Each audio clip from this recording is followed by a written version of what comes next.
Hello बच्चों, नमस्कार। मैं मनु राठी। आज हमारे बीच हैं ज्योति। तो ज्योति का सिलेक्शन जो हुआ है वो हुआ है DSSB में एनटीटी के असिस्टेंट टीचर प्राइमरी के पद पे। तो क्या थी आपकी स्ट्रेटेजी ज्योति?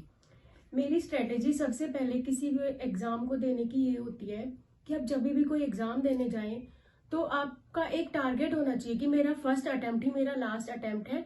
आप पहली बार में ही इतनी तैयारी करें कि आपको सेकंड अटेम्प्ट की जरूरत ही ना पड़े।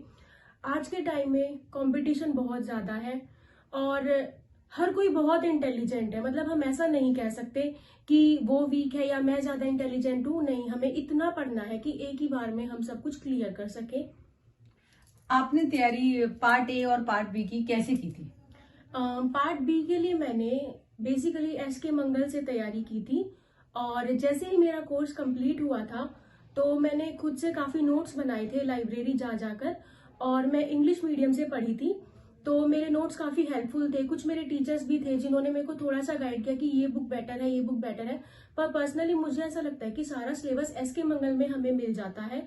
और दूसरी स्ट्रेटेजी के बारे में मैं ये कहना चाहूंगी कि सबसे पहले हमें प्रीवियस ईयर पेपर उठाने चाहिए। जब तक हम प्रीवियस ईयर पेपर्स नहीं उठाएंगे हमें समझ नहीं आएगा कि हमें कौन से सेक्शन को कितना टाइम देना है या किस सेक्शन को हमें कितना ज्यादा करना है। पार्ट ए के लिए जैसे उसमें इंग्लिश है, रीजनिंग है, हिंदी, मैथ्स और जनरल अवेयरनेस ये सब होता है। तो जीके आप कितनी भी पढ़ लो वो हमेशा कम ही होती है। तो उसके लिए आपको बहुत अच्छे से तैयारी करनी होगी। उसके लिए आप प्रीवियस ईयर पेपर ही उठाएं। और मैंने इंग्लिश, मैथ्स और हिंदी के लिए अरिहंत ऑब्जेक्टिव का बहुत ज्यादा यूज किया था और उसके अंदर इतने ज्यादा क्वेश्चंस है कि अगर हम उसको कवर कर लेते हैं तो मुझे नहीं लगता कि उसके बाहर हमारा कुछ जाता है। जनरल अवेयरनेस के लिए 6 to 10 का सिलेबस काफी रहता है। उसके अलावा आप करंट अफेयर्स को भी एक नजर से निकाल सकते हैं कि हाँ, अगर करंट अफेयर से कुछ आए तो हम उसको भी अटेम्प्ट कर सकें।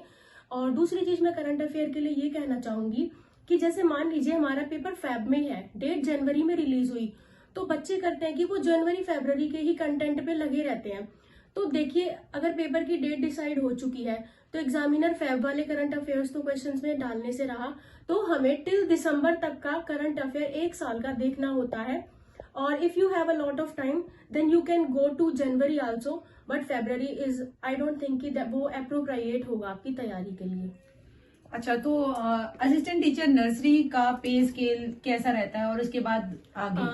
नर्सरी टीचर और प्राइमरी टीचर में सिर्फ ग्रेड्स का फर्क है। मींस सैलरी में कोई डिफरेंस नहीं है। जो हमारा ग्रेड पे होता है वो बिल्कुल सेम होता है। बस एक कैटेगरी बढ़ गई कि ये सिर्फ नर्सरी केजी के बच्चे पढ़ाएंगे, ये 1 to 5।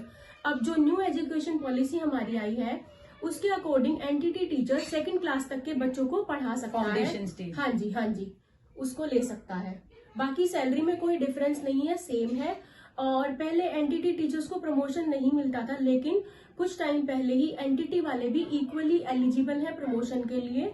जिस तरीके से प्राइमरी वालों का प्रमोशन होता है बीएड के बेसिस पर, उसी तरीके से एनटीटी टीचर्स का भी प्रमोशन हो जाएगा। तो डीओई में एज असिस्टेंट टीचर नर्सरी आप खुश हैं? हाँ जी, मैं बहुत सेटिस्फाइड हूँ अपनी जॉब से।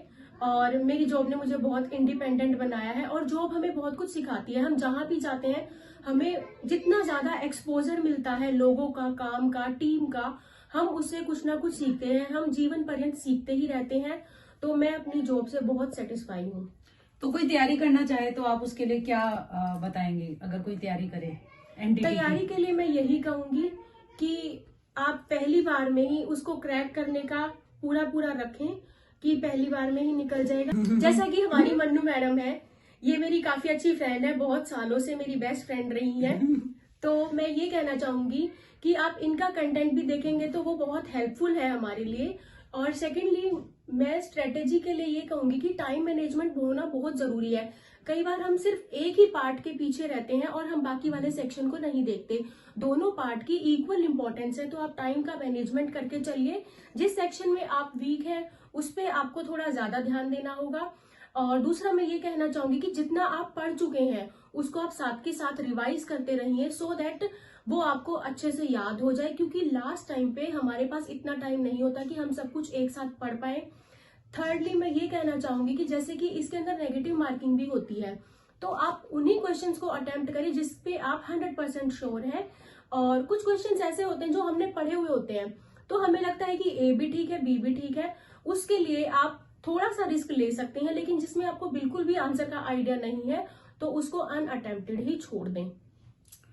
तो ये थी ज्योति। और ज्योति, आपकी अगर आपसे मैं एक लास्ट पूछना चाहूँ, बच्चे पूछते हैं कितने घंटे पढ़ना चाहिए, तो एक वो बता दीजिए कि कितने घंटे आप पढ़ी थी और आज कितना घंटा पढ़ना सही रहेगा। एक्चुअली मेरी जो जॉब लगी थी उस टाइम पे जो वैकेंसी निकली थी वो काफी सालों के बाद निकली थी, और मुझे एग्जाम की डेट से 20 डेज पहले पता चला था कि 20 डेज के बाद एग्जाम है।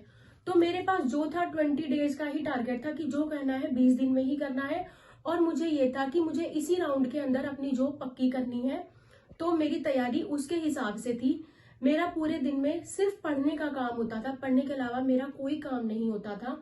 तो आप जो भी करें पूरी मेहनत से, लगन से करें, सफलता आपको अवश्य मिलेगी। तो ये है ज्योति, और ये शादी के बाद जॉब लगी है, ये भी बहुत मैं इंपॉर्टेंट बताना चाहूंगी। तो ऐसा कईयों के दिमाग में रहता है कि शादी के बाद नौकरी नहीं लग सकते, तो वो ये एग्जाम्पल है कि अगर मेहनत करें तो शादी के बाद भी आप जॉब लग सकते हैं।